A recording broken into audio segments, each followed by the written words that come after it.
Saya tidak beragama. Saya nggak punya agama. Agama ini kan adalah sebuah institusi, ya, baik itu secara legal formal di negara itu maupun yang tidak diakui oleh negara itu. Agama adalah sebuah institusi yang dibuat oleh manusia untuk mengorganisir apa yang dia percaya. Nah, di dalam agama itu maka dia harus memaparkan ajarannya dia. Nah, apakah ajarannya itu benar-benar dari kitab sucinya? Kadang-kadang tidak. Kadang-kadang itu adalah sebuah tafsir dari kitab sucinya. Itulah sebabnya bahkan di dalam agama yang sama orang bisa berbeda jauh. Malah yang satu bisa lebih, misalnya nih contoh nih Lukas Sutrisno, nah, bisa lebih mirip kayak orang, lebih mirip kayak ini kan Yudaisme daripada dengan orang Kristennya sendiri. Lalu Lukas Sutrisno menuduh orang Kristen yang lain itu malah kayak Islam, padahal orang Kristennya lagi bingung-bingung, lagi ya kan. Nah, jadi itulah institusi, itulah agama. Karena orang membutuhkan apa yang dilakukan oleh satu pendeta dengan pendeta lainnya sendiri pun kadang-kadang itu nggak ada di Alkitab. Yang mereka ngajar pun nggak di Alkitab. Kalau ditanya, kamu ngomong gini, coba ayatnya mana? Kok apa-apa harus pakai ayat? Oh iya dong, apa ayatnya di mana? Kan begitu kan? Semua orang bertindak itu, orang bertindak secara hukum di Indonesia kan selalu tanya dasar hukumnya di mana? Kan selalu begitu kan, dasar hukumnya mana itu maksud ayatnya di mana? Nah itulah kalau agama itu kadang-kadang ayatnya nggak ada, maka dibuatlah namanya dogma dan doktrin. Itulah dogma dan doktrin yang membentuk agama. Tetapi saya itu nggak beragama, saya itu cuma apa kata Alkitab saja. Apa itu agama? Bukan. Karena Yesus tidak pernah mengajar agama. Nggak ada. Kekristenan itu bisa masuk ke dalam semua kultur, budaya, ya, agama, dan semua lapisan masyarakat loh. Jadi waktu Tuhan Yesus mau menyembuhkan anaknya perempuan Sirofenisia yang pagan, apa agama kamu apa? Kamu harus ikut agama saya dulu. Enggak. Tapi karena dia percaya Yesus, apakah dia menjalankan Taurat? Enggak. Tapi karena dia percaya Yesus maka disembuhkan.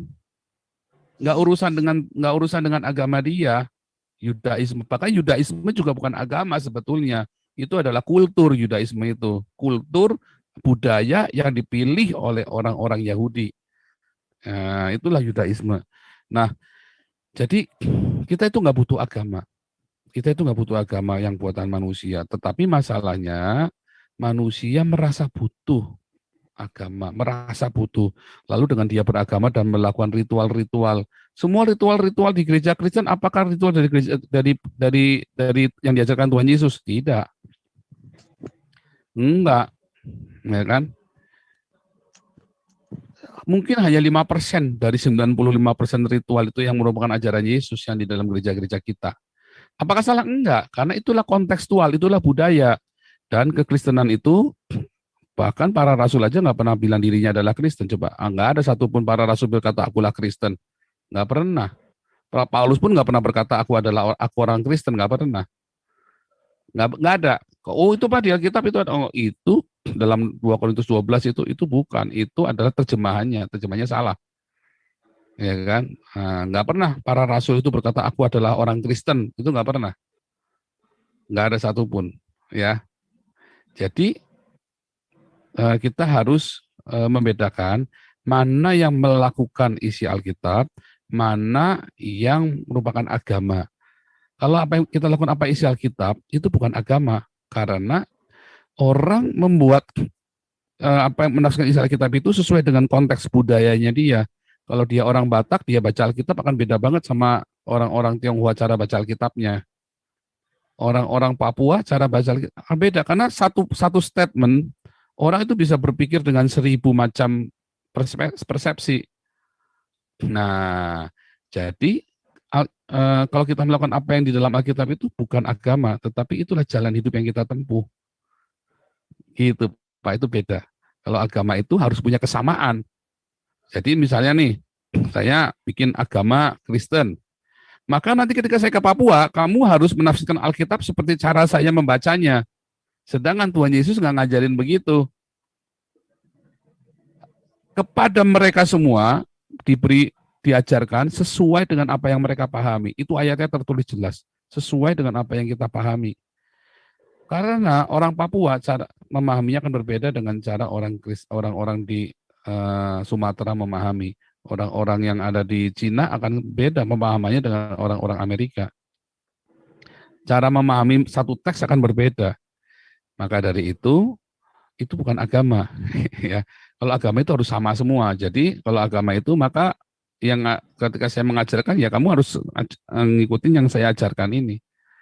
Nah, itu agama itu. Ya, Kekristenan bukan, itu adalah jalan hidup. Makanya ada satu guidance penting, benang merah di dalam Alkitab, yaitu mengasihi Tuhan yang tidak kelihatan dan mengasihi sesama manusia. Bagaimana bisa mengasihi Tuhan yang kelihatan? Ya dengan mengasihi musuh-musuhmu. Tuhan Yesus berkata, ketika kamu mengasihi orang-orang yang paling hina ini, kamu mengasihi aku.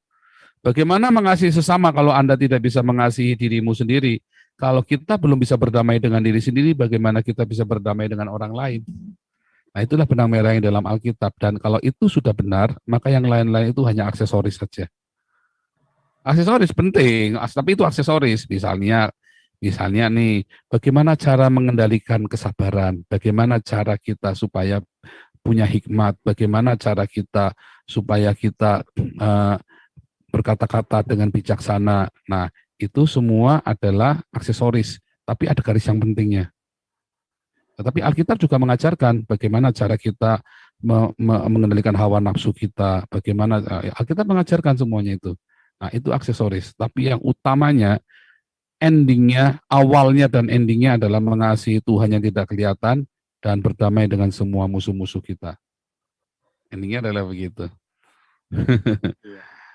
Gitu ya. Tapi makanya segini loh, kalau GKI Yasmin nggak boleh dibangun, saya bukan ribut masalah kudu bikin rumah ibadahnya, tapi masalah kebebasan hak setiap orang untuk punya rumah ibadah.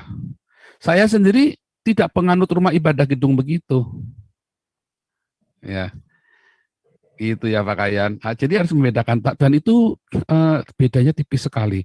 Kalau kita sudah mencapai satu titik itu, nanti kita terlepas, nanti kita benar-benar merdeka, bebas dari semua ritual, bebas dari semua aturan-aturan manusia, bebas dari semua itu tadi ya, hukum-hukum yang kadang-kadang nggak ada tertulis di Alkitab. Gitu. Kadang-kadang orang itu nggak ada tertulis Alkitab, terus kita ngarang-ngarang sendiri itu loh. Ya kan? Seringkali kita begitu. Berdoa itu harus tutup mata. Kok papa berdoanya nggak tutup mata? Emang ada aturannya. Berdoa itu harus tutup mata.